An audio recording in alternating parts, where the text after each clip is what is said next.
నేను వెళ్ళొస్తాను. ఎలా వెళ్తున్నావు? ఇంకెలా వెళ్తాను? బస్సులో. ఫ్రీ కదా, వాడుకుందాం. ఎవరు చెప్పారు ఫ్రీ అని? అయ్యో కాదా? పిచ్చిదానా, ప్రపంచంలో ఎవరు ఏది ఫ్రీగా ఇవ్వరు.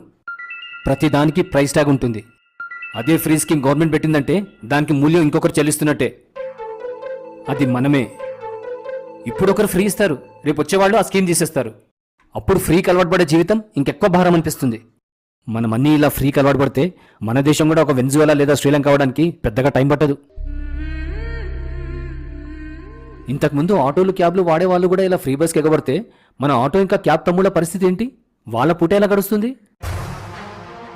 మనలాగా కొంతమందైనా ఆలోచించి వాళ్ళ సర్వీసెస్ వాడుకుంటే వాళ్ళకు కొద్దిగా సపోర్ట్ అవుతుంది.